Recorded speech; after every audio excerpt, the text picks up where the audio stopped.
नमस्कार, बहुत स्वागत है आपका। मैं हूं आपके साथ ऋतु ज्ञानवानी। सबसे पहले बात करेंगे उज्जैन की, जहां पर अचानक से मौसम का मिजाज बदला है। उज्जैन में तेज आंधी तूफान के साथ ही बारिश हुई है।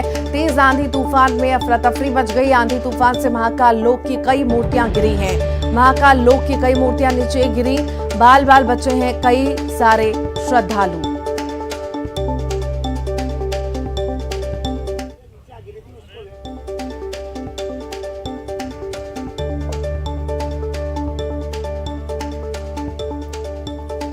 उज्जैन में तेज आंधी तूफान के साथ ही बारिश हो रही है। तेज आंधी तूफान में अफरा तफरी मच गई। आंधी तूफान से महाकाल लोक की कई मूर्तियां भी गिरी हैं।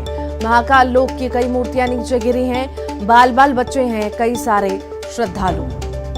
ये तस्वीरें आप देख रहे हैं, महाकाल लोक की तस्वीरें हैं। यहाँ पर कई सारी मूर्तियों के गिरने की खबर है। आंधी तूफान की वजह से मूर्तियां गिरी हैं। ये बड़ी खबर इस वक्त आपको बता रहे हैं।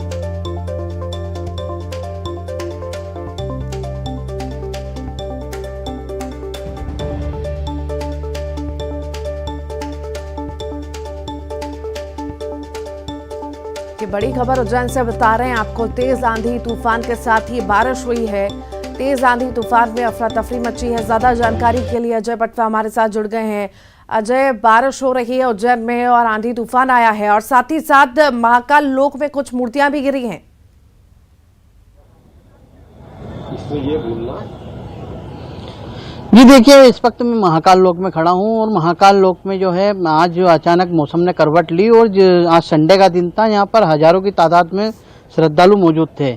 और जब अचानक जो मौसम चेंज हुआ और तेज आंधी तूफान जो आना शुरू हुआ, तो जिसके बाद जो तीव्र गति जो थी तूफान की, जिसके कारण जो सप्तऋषियों की जो मूर्ति थी वो धराशायी हो गई। और आप देख सकते हैं कि जो सप्तऋषि की मूर्तियां हैं, 6 मूर्तियां जो थी वो गिर चुकी हैं। कुछ मूर्तियों के हाथ टूटे हैं, किसी मूर्ति की गर्दन तक अलग हो गई है। तो कहीं ना कहीं जो है बड़ा नुकसान हुआ है। महाकालेश्वर मंदिर की जो महाकाल लोक है, इसमें कई श्रद्धालु मौजूद थे उस समय, क्योंकि कई श्रद्धालु जो है बाल बाल बचे हैं। तत्काल जो है मंदिर समिति के कर्मचारियों ने और गार्डों ने आकर यहाँ पर मोर्चा संभाला और श्रद्धालुओं को यहाँ से अलग कर दिया। अभी महाकाल लोक जो है पूरी तरीके से खाली कर दिया गया है। यहाँ पर किसी को भी आने की अनुमति नहीं दी गई है, क्योंकि अभी जो मूर्तियाँ क्षतिग्रस्त हो गई हैं उनको हटाने का कार्य किया जा रहा है। सबसे बड़ा विषय यह है कि जिम्मेदार जो अधिकारी हैं उनको यहाँ पर होना था, पर पूरा समय बीत जाने के बाद अब कुछ अधिकारियां यहाँ पहुंचने शुरू हुए हैं और यहाँ पर मूर्तियों को हटाने का कार्य किया जा रहा है। पर जिस पूरे प्रोजेक्ट में कलेक्टर कुमार पुरुषोत्तम जो पूरा काम देख रहे हैं, उनकी जवाबदारी बनती है कि तत्काल इतनी बड़ी घटना घटी है, कम से कम 1.5 घंटे से अधिक समय हो गया है, उनको यहाँ होना था, पर अभी कुछ समय पहले ही यहाँ पर पहुंचे हैं। तो कहीं ना कहीं अधिकारियों की भी लापरवाही है कि इतनी बड़ी घटना घट गई है। महाकाल लोक पूरे विश्व में लोग जानते हैं, क्योंकि 11 अक्टूबर को प्रधानमंत्री नरेंद्र मोदी जी ने इसका लोकार्पण किया था और इसी के बाद से जो है श्रद्धालु यहाँ पर लगातार जो है देखने आ रहे थे और मूर्तियों की जानकारी ले रहे थे। जो इंडियन जो भगवान के जो इतिहास है उसको जानने का प्रयास कर रहे थे। इसी के साथ जो है जो तेज आंधी तूफान था, जिसके कारण जो है शहर में तो जो नुकसान हुआ ही है, साथ ही जो महाकाल लोक में नुकसान हुआ ये वो बहुत ही बड़ा नुकसान है। क्योंकि जिस तरीके से महाकाल लोक में जो मूर्तियां लगी हुई थी ये गिरी हैं और इनको हटाने का कार्य किया जा रहा है। अब देखना ये होगा कि इन मूर्तियों की जगह अब नई मूर्तियां कब लगेगी और इनकी मरम्मत का कार्य कैसे किया जाएगा। जी ठीक, बहुत बहुत शुक्रिया अजय जानकारी को साझा करने के लिए। मध्य प्रदेश में मिशन 2023-24 के लिए भाजपा 30 मई से स्पेशल अभियान चलाने जा रही है। मोदी सरकार के 9 साल पूरे होने पर इसे महासंपर्क अभियान नाम दिया गया है। सबसे खास है कि बीजेपी ने पूर्व प्रधानमंत्री इंदिरा गांधी के शासनकाल में लगाई गई इमरजेंसी पर शॉर्ट मूवी बनाई है। इस मूवी को सोशल मीडिया इन्फ्लुएंसर्स, प्रबुद्धजनों और युवाओं को दिखाया जाएगा। इस मूवी में जेल में बंद लोगों की पीड़ा और उनके साथ हुए अत्याचार को दिखाया जाएगा। इस बीच इमरजेंसी का दिन भी आ रहा है। इसी दिन 25 जून सुबह मन की बात कार्यक्रम बूथ स्तर पर होगा। ये अभियान 30 मई से 30 जून तक चलेगा।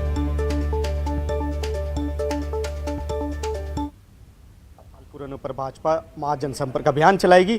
इस अभियान में भाजपा ने तय किया है कि वो एक शॉर्ट मूवी दिखाएगी। इस मूवी में इंदिरा गांधी के कार्यकाल के उन दिनों को याद दिलाया जाएगा जिसमें इमरजेंसी लगी थी। कैमरामैन खिलान के साथ शैलेंद्र चौहान, न्यूज़ 18 भोपाल। हमारे माननीय नरेंद्र मोदी जी की सरकार को 9 वर्ष पूरे हुए हैं और इस 9 वर्ष के पूर्ण होने के अवसर पर हम लोग जनता के बीच में महाजन संपर्क अभियान के माध्यम से संगठन जाने वाला है। और उस जो तारीखें तय हुई उस तारीख में एक दिवस वह भी आ रहा है जो 25 जून के नाम से जाना जाता है, जो लोकतंत्र की हत्या होने का काम जिस दिन हुआ था, इंदिरा गांधी ने जिस दिन इस देश के ऊपर इमरजेंसी थोपने का काम किया था, जिस दिन लोकतंत्र को जो है काल कोठरी में बंद करने का काम किया गया था, वह 25 जून भी इसी महाअभियान के दौरान आता है। उस दिन हम जो है लोकतंत्र की हत्या वाला वो जो काला दिवस है वो याद दिलाना चाहेंगे। उस दिन हम एक मूवी दिखाएंगे जो मूवी उस काले दिवस की याद दिलाएगी, उस लोकतंत्र की हत्या के दिवस की याद दिलाएगी, उस दिवस की याद दिलाएगी जिसमें लोकतंत्र के प्रहरियों को काल कोठरी में बंद कर दिया गया था, चौथे स्तंभ पत्रकारिता को समाप्त कर दिया गया था, नज़रबंद कर दिए गए थे तमाम वे समाज सेवी और देशभक्त राष्ट्रभक्त नेता जो कहीं ना कहीं समाज में अपनी उपस्थिति के माध्यम से कांग्रेस का विरोध करने का काम कर रहे थे। देखिए, उनके पास कोई सकारात्मक चीज़ है नहीं। अब प्रदेश नेतृत्व तो छोड़ दीजिए, मोदी जी को ही खारिज कर दिया है। कर्नाटक में ये तस्वीर सामने आ गई है। मोदी जी ने अपनी इमेज पर चुनाव लड़ा, वहाँ बजरंगबली का नारा लगाया, सब कुछ किया, वहाँ के परिणाम सबको मालूम है।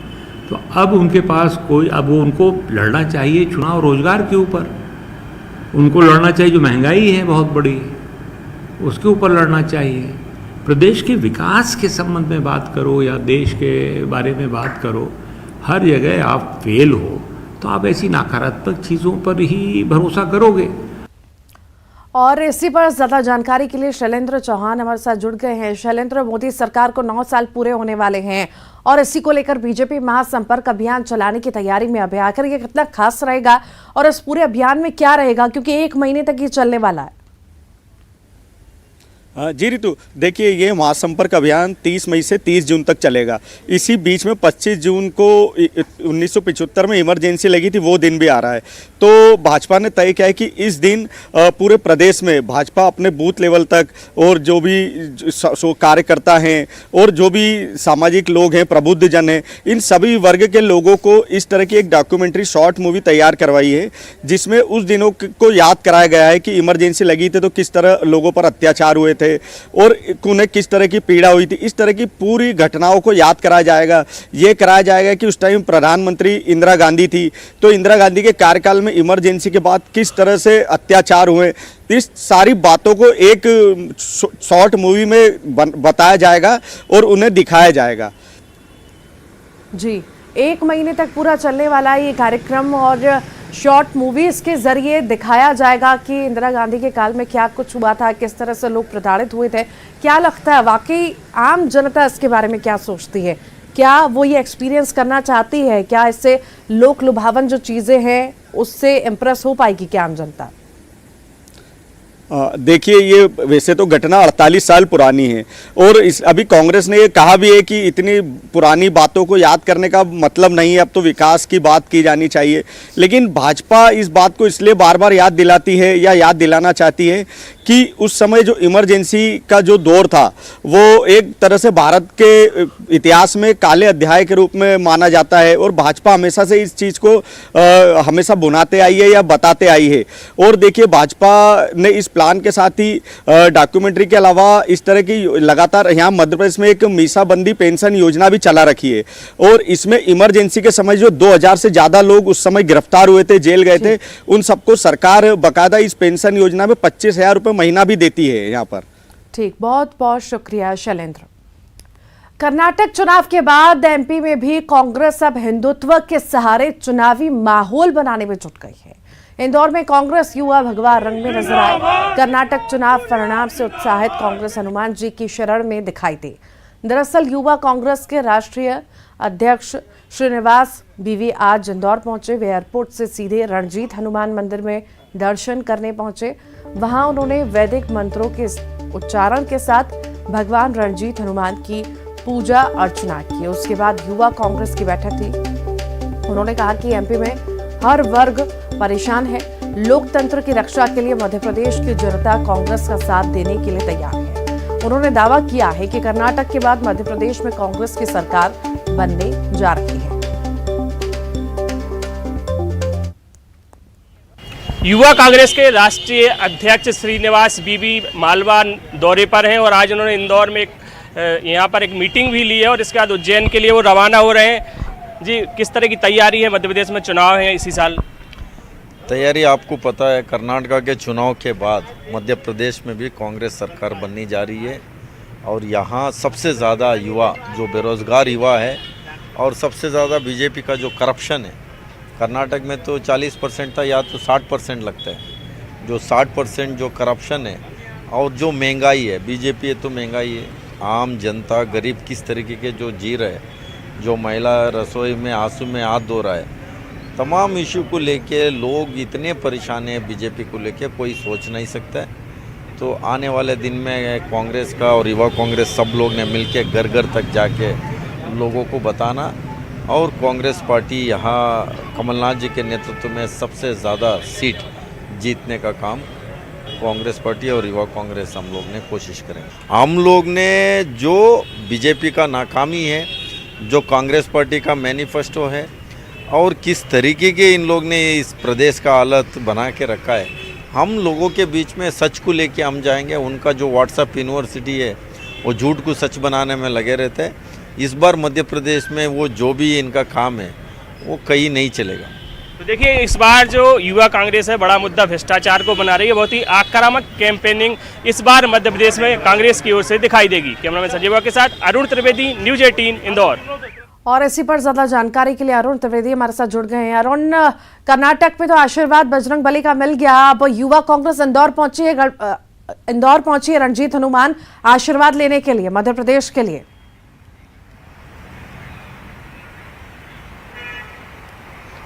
बिल्कुल, देखिए, जब कर्नाटक चुनाव में कांग्रेस ने बजरंग दल जैसे संगठनों को प्रतिबंधित करने की बात अपने घोषणा पत्र में कही, तो बीजेपी ने बजरंग बली को मुद्दा बना लिया और उनके नेताओं ने कहा कि कांग्रेस बजरंग बली को टारगेट कर रही है। लेकिन इसका फायदा बीजेपी को नहीं मिला और उसके बाद जब वहाँ पर कर्नाटक में कांग्रेस चुनाव जीती तो उनके जो कार्यकर्ता थे वो बजरंगबली की तस्वीर और गदा लेकर दिखाई दिए। वहीं जब चुनाव परिणाम आ रहे थे तब प्रियंका गांधी भी शिमला में हनुमान जी की पूजा करते हुए वो मंदिर में बैठी हुई आराधना करते दिखाई दी। उसके बाद मध्य प्रदेश की बारी अभी है, तो मध्य प्रदेश में अभी चुनाव है इसी साल, इसलिए अब कांग्रेस ने तय किया है कि वो बजरंगबली के जयकारों के साथ चुनाव मैदान में जाएगी। और जो कांग्रेस है वो कमलनाथ की जो बजरंगबली हनुमान भक्त की जो छवि है वो जनता के बीच लेकर जाएगी और सॉफ्ट हिंदुत्व की जो छवि है वो कांग्रेस अपनी जनता के बीच बताएगी। और यही वजह है कि जो श्रीनिवास बीबी है, युवा कांग्रेस के राष्ट्रीय अध्यक्ष हैं, वो जब एयरपोर्ट पर उतरे तो सीधे बजरंगबली के मंदिर पहुंचे। यहाँ का जो प्रसिद्ध रणजीत हनुमान मंदिर है वहां पर उन्होंने पूजा अर्चना की। उनको भगवा तो जो गमछे सॉफ्ट हिंदुत्व की तरफ कहीं ना कहीं कांग्रेस बढ़ती हुई नजर आ रही है। बहुत बहुत शुक्रिया जानकारी को साझा करने के लिए अरुण। सत्ता की राह आसान नहीं होती, कभी विरोधी राह में रोड़ा अटकाते हैं तो कभी कर्मचारियों की नाराजगी कुर्सी के लिए नेताओं का खेल बिगाड़ देती है। इस बार के विधानसभा चुनाव में क्या वास्तव में मौजूदा सरकार कांग्रेस को कर्मचारियों की नाराजगी महंगी पड़ेगी? अनियमित कर्मचारियों ने सरकार को घेरने के लिए एक नए आंदोलन की रणनीति तैयार की है। अब ऐसे में सवाल उठता है कि क्या इन कर्मचारी अपने आंदोलनों से मौजूदा सरकार को पाएंगे? यहां पर सरकार कोई नया दाव चलकर कर्मचारियों की सारी नाराजगी दूर कर देगी। रिपोर्ट देखिए। प्रदेश में चुनाव की आई बारी, कर्मचारियों की नाराजगी सरकार को पड़ ना जाए भारी। कर्मचारियों का आंदोलन सरकार के लिए टेंशन।